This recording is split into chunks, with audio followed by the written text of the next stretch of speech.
Hello ಎಲ್ಲರಿಗೂ ಶಿಲ್ಪಾಸ್ ಕಿಚನ್ಗೆ ಸ್ವಾಗತ. ಇವತ್ತು ನಾನು ಟೊಮೆಟೊ ರಸಂ ಮಾಡೋದನ್ನು ಹೇಳ್ತಾ ಇದ್ದೀನಿ. ಟೊಮೆಟೊ ರಸಂ ಮಾಡೋಕ್ಕೆ ಮೊದಲಿಗೆ ಒಂದು 4ರಿಂದ 5 ಟೊಮೆಟೊವನ್ನು ತಗೊಂಡು ಬಾಯ್ಲ್ ಮಾಡೋಕ್ಕೆ ಇಡಬೇಕು. ನೋಡಿ, ಇವಾಗ ನಾನು ಟೊಮೆಟೊವನ್ನು ಬಾಯ್ಲ್ ಮಾಡೋಕ್ಕೆ ಇಟ್ಟಿದ್ದೀನಿ. ಟೊಮೆಟೊ ರಸಂ ಮಾಡೋದು ತುಂಬಾ ಈಸಿ, ಅನ್ನದ ಜೊತೆ ತುಂಬಾ ಚೆನ್ನಾಗಿರುತ್ತೆ. ಇವಾಗ ನೋಡಿ, ಒಂದು ಸ್ವಲ್ಪ ಹುಣಸೆ ಹಣ್ಣು ತಗೊಂಡು ನೀರಲ್ಲಿ ಚೆನ್ನಾಗಿ ತೊಳೆದು ನೆನೆ ಹಾಕಿ ಇಡಬೇಕು ಒಂದು 10 ನಿಮಿಷ ಹುಣಸೆ ಹಣ್ಣನ್ನು. ನಂತರ ಒಂದು ಮಿಕ್ಸಿ ಜಾರನ್ನು ತಗೊಂಡು ಅದಕ್ಕೆ ಒಂದು ಸ್ವಲ್ಪ ಬೆಳ್ಳುಳ್ಳಿ ಹಾಕ್ಕೊಳ್ಳಿ. ನಂತರ ಮೆಣಸನ್ನು ಹಾಕ್ಕೊಳ್ಬೇಕು. ಮೆಣಸು ಹಾಕಿ ನಂತರ 1 ಸ್ಪೂನು ಜೀರಿಗೆಯನ್ನು ಹಾಕ್ಕೊಳ್ಳಿ. ಜೀರಿಗೆ ಹಾಕಿ ನಂತರ 1-2 ಮೆಣಸಿನಕಾಯಿಯನ್ನು ಹಾಕ್ಕೊಳ್ಬೇಕು. 2 ಮೆಣಸಿನಕಾಯಿ ಹಾಕಿ ಚೆನ್ನಾಗಿ ರುಬ್ಕೊಳ್ಬೇಕು. ಇವಾಗ ನೋಡಿ, ಎಲ್ಲ ವೀಕ್ಷಕರೇ ನನ್ನ ಚಾನಲ್ನ ಸಬ್ಸ್ಕ್ರೈಬ್ ಮಾಡಿ. ಇವಾಗ ಆಗಿದೆ.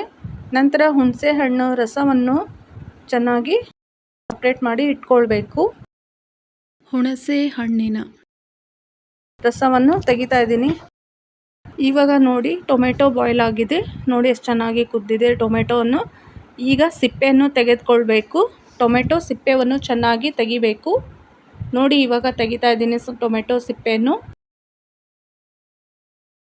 ಎಲ್ಲ ವೀಕ್ಷಕರೇ ನನ್ನ ಚಾನಲ್ನ ಸಬ್ಸ್ಕ್ರೈಬ್ ಮಾಡಿ. ತುಂಬ ಚೆನ್ನಾಗಿರುತ್ತೆ, ತುಂಬಾ ಟೇಸ್ಟಿಯಾಗಿರುತ್ತೆ ಟೊಮೆಟೊ ರಸಂ. ನೀವು ಒಂದ್ಸಲ ಮಾಡಿ ಮತ್ತೆ ಮತ್ತೆ ಮಾಡಬೇಕು ಅನಿಸುತ್ತೆ, ಅಷ್ಟು ಚೆನ್ನಾಗಿರುತ್ತೆ ಟೊಮೆಟೊ ರಸಂ. ನೋಡಿ ಎಷ್ಟು ಚೆನ್ನಾಗಿ ಕುದ್ದಿದೆ ಟೊಮೆಟೊ. ಈ ಥರ ಬಾಯ್ಲ್ ಮಾಡ್ಕೊಳ್ಬೇಕು ಚೆನ್ನಾಗಿ. ನಂತರ ಮಿಕ್ಸಿಯನ್ನು ಮಾಡ್ಕೊಳ್ಬೇಕು. ನೋಡಿ, ಇವಾಗ ಟೊಮೆಟೊವನ್ನು ಮಿಕ್ಸಿ ಮಾಡ್ತಾ ಇದ್ದೀನಿ. ಮಾಡಿ ನಂತರ ಒಂದು ಪಾತ್ರೆಗೆ ಹಾಕ್ಕೊಳ್ಬೇಕು. ನಂತರ 2 ಗ್ಲಾಸ್ ನೀರನ್ನು ಹಾಕ್ಕೊಳ್ಬೇಕು. ನಂತರ ಹುಣಸೆ ರಸವನ್ನು ಹಾಕ್ಕೊಳ್ಬೇಕು. ಹಾಕಿ ನೋಡಿ, ಇವಾಗ ಒಂದು ಸ್ವಲ್ಪ ಅರಿಶಿಣ ಹಾಕಿ ನಂತರ ರುಚಿಗೆ ತಕ್ಕಷ್ಟು ಉಪ್ಪನ್ನು ಹಾಕ್ಕೊಳ್ಬೇಕು. ನೋಡಿ, ಇವಾಗ ರುಚಿಗೆ ತಕ್ಕಷ್ಟು ಉಪ್ಪನ್ನು ಹಾಕ್ತಾ ಇದ್ದೀನಿ. ನೀವು ನಿಮ್ಮ ರುಚಿಗೆ ತಕ್ಕಷ್ಟು ಉಪ್ಪನ್ನು ಹಾಕಿ ಇವಾಗ ಚೆನ್ನಾಗಿ ಮಿಕ್ಸ್ ಮಾಡ್ಕೊಳ್ಬೇಕು.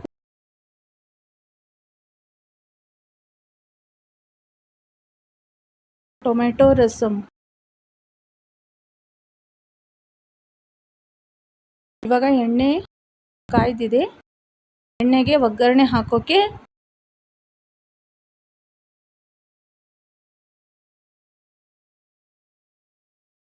ಬೆಳ್ಳುಳ್ಳಿ, ಮೆಣಸು ಮತ್ತು ಜೀರಿಗೆ, ಮೆಣಸಿನಕಾಯಿಯ ಮಿಶ್ರಣವನ್ನು ಹಾಕಿ ಚೆನ್ನಾಗಿ ಮಿಕ್ಸ್ ಮಾಡ್ಕೊಳ್ಬೇಕು ಬಿಸಿ ಎಣ್ಣೆಯಲ್ಲಿ. ಮಾಡಿ ನಂತರ ಮಿಕ್ಸ್ ಮಾಡ್ಕೊಳ್ಬೇಕು.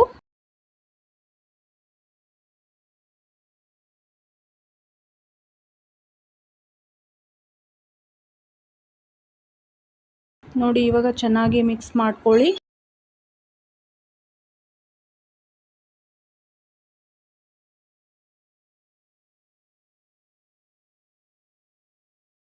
ನಂತರ ನೋಡಿ, ಕೊತ್ತಂಬರಿ ಸೊಪ್ಪನ್ನು ಹಾಕ್ಕೊಳ್ಬೇಕು. ನೋಡಿ, ಕೊತ್ತಂಬರಿಯನ್ನು ಸೊಪ್ಪನ್ನು ಹಾಕಿ ಚೆನ್ನಾಗಿ ಮಿಕ್ಸ್ ಮಾಡ್ಕೊಳ್ಬೇಕು. ಇವಾಗ ಟೊಮೆಟೊ ರಸಂ ರೆಡಿಯಾಗಿದೆ. ನೋಡಿ, ತುಂಬಾ ಈಸಿ ಇದೆ ಮಾಡೋದು ಟೊಮೆಟೊ ರಸಂ. ನೀವು ಟೊಮೆಟೊ ರಸಮನ್ನು ಮಾಡಿ ತಿನ್ನಿ, ಹೇಗಿದೆ ಅಂತ ನನಗೆ ಕಮೆಂಟ್ ಮೂಲಕ ತಿಳಿಸಿ. Thank you all for watching.